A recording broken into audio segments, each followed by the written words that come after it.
백두산 전설.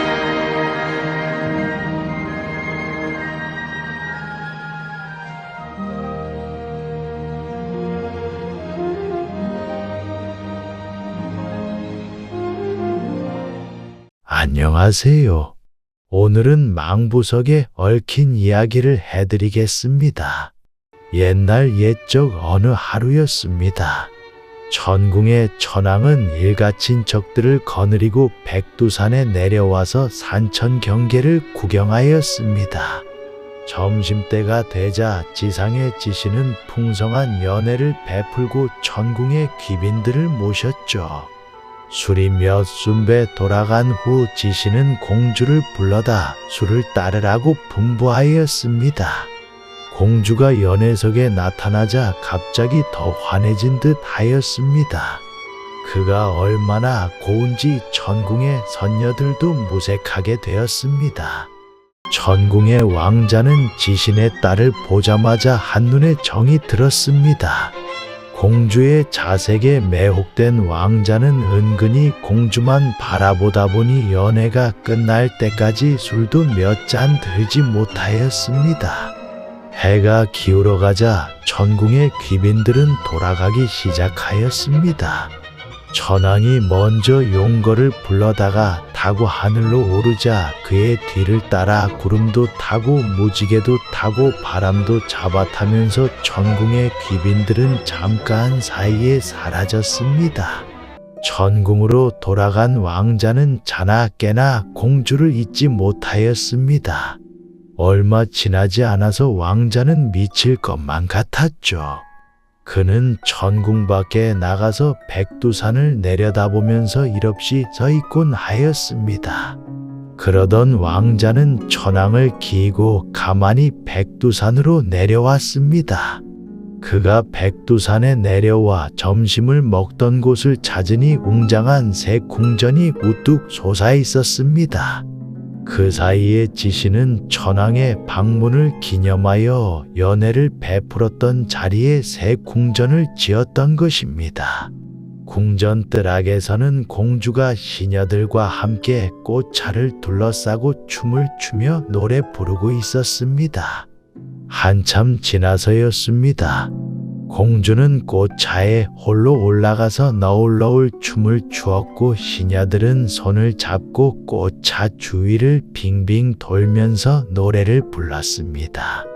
공주가 휘젓는 팔은 백학이 나래치는 듯 하느작거리는 허리는 봄바람을 맞은 실버들인 듯 웃음을 머금은 얼굴은 이슬을 굴리는 함박꽃이련 듯 온갖 몸놀림이 아름답기 그지없었습니다. 넋을 잃고 바라보던 왕자는 바람신을 시켜서 공주와 꽃수레를 몽땅 소나무 숲속으로 가져오게 하였습니다. 차에 앉은 채로 소나무 숲속으로 오게 된 공주는 영문을 모르고 어리둥절해서 서 있었습니다. 공주께선 놀라지 마시고 머리를 들고 저를 보시죠. 낯선 사나이의 목소리인지라 공주는 간이 콩알만해졌죠. 두렵기도 하고 부끄럽기도 한 그는 머리를 숙인 채 저들 생각을 내지 못하였습니다. 공주님, 어이하여 이 왕자를 잊었나이까?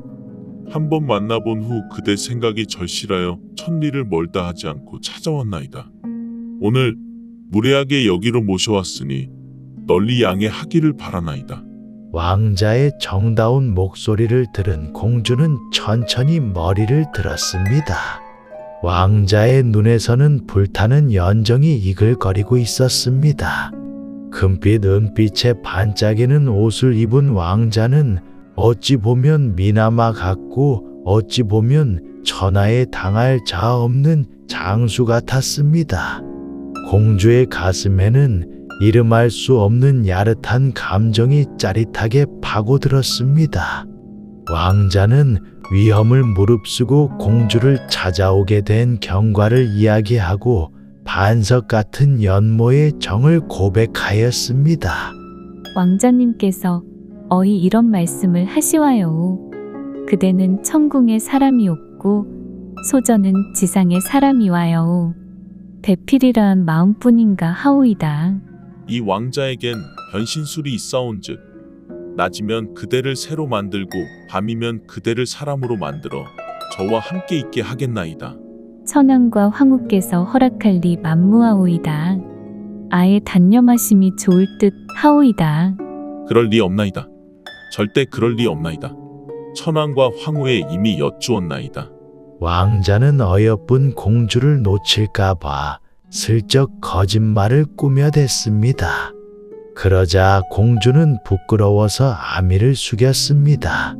왕자는 후, 하고 공주를 불러서 새로 만들어 하늘로 날아 올라갔습니다. 황후는 왕자의 일에 다소 짐작이 있었지만 시침을 뚝 뗐습니다. 그러다가 하루는 왕자에게 물었습니다. 내가 요즘은 왜 새와 떨어질 줄 모르느냐? 그 새는 도대체 어디서 생긴 거냐? 왕자는 어머니를 기이었습니다. 예, 저 새는 백두산의 새인데 길일에 내려갔다가 하도 고와서 어깨에 앉혀왔사옵니다. 그렇다면 그 새를 조롱에 가두어서 천궁의 안쪽 문 위에 걸어 놓아라. 가련한 공주는 이렇게 조롱 안에 갇혔습니다. 밤이 되자 왕자는 공주를 박쥐로 둔갑시켜서 조롱에서 빠져나오게 하였습니다. 천궁으로 올 때 양친께서 음락이 있었다고 하옵고는 내가 갇히게 되어도 어이하여 말씀 한마디도 여쭈지 못하오이까? 왕자는 성근하게 빌었습니다. 내 그대를 사랑함은 일편단심이오이다. 급히 자신은 밥이 목이 맨다는데 그대는 너무 급히 서두르지 마오이다. 내일 내가 어머님께 청을 들겠으니 그리아오이다.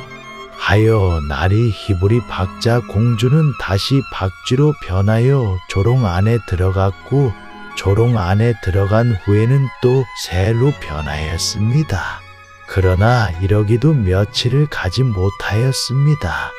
황후는 왕자의 기미를 눈치채고 구멍이 더 작은 조롱에다 새를 가두게 하였습니다.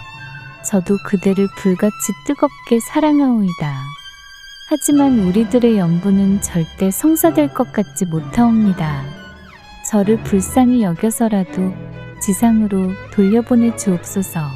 공주는 참고 참았던 눈물을 흘리고야 말았습니다. 그대는 너무 섭섭하지 마오이다. 내일은 황후가 일이 되도록 천왕께 여쭈겠다 하였나이다. 공주와 갈라질 수 없다고 생각한 왕자는 이런 거짓말로 공주를 달랬습니다. 그는 황후가 시녀를 시켜서 은근히 조롱을 감시하고 있다는 것을 모르고 있었습니다. 밤이면 조롱 속에 새가 없어진다는 시녀의 말을 들은 황후는 더 작은 조롱에다 새를 가두라고 분부하였습니다.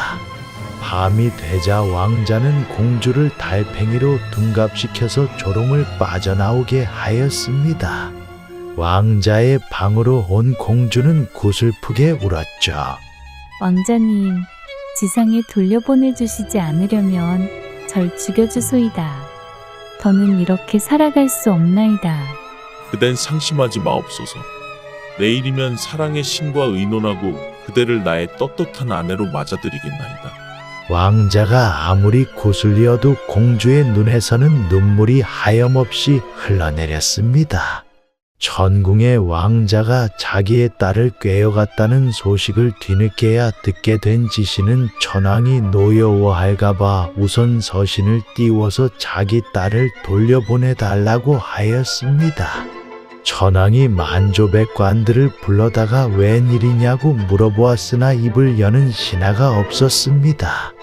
이때 황후가 나서서 아들이 공주를 데려온 자초지종을 이야기하였습니다. 천왕은 왕자를 불러들이고 엄하게 꾸중하였습니다. 내가 만약 공주와 기어이 배필을 맺는다면 천왕의 왕위를 계승하려니 꿈도 꾸지 말아라. 그러고는 신하들에게 명했습니다. 당장 공주를 돌려보내거라. 공주를 잃어버린 왕자의 가슴은 가리가리 찢기는 듯이 아팠습니다. 공주가 그리워 밥맛이 떨어질 지경이었죠. 날이 갈수록 그의 가슴 속에서는 사랑의 불길이 더욱 세차게 타 번졌습니다. 왕자는 더는 참을 수 없어서 옷에 구름을 잡아타고 다시 백두산으로 내려가기 시작하였습니다. 백두산의 공주도 왕자가 그리운지라 그들은 만나기만 하면 시간 가는 줄도 몰랐습니다. 이 일을 안 천왕은 여러 번 충고하였지만 왕자는 그냥 귀 밖으로 흘려버렸습니다. 천왕은 더는 그대로 둘 수 없어서 사랑의 신을 불러들였습니다. 그들의 사랑이 굳어버리게 그들의 심장을 돌심장으로 굳어지게 하라. 천왕의 엄한 영을 받은 사랑의 신은 왕자의 뒤를 슬그머니 따라서 백두산으로 날아 내려왔습니다. 왕자가 공주를 찾아서 궁전으로 갈 때 그들이 서로 마주 오는 것을 보고 사랑의 신은 그들을 돌 바위로 굳어지게 하였습니다. 백두산의 지하 삼림 속에는 지금도 왕자와 공주의 망부석이 우뚝 솟아 있습니다.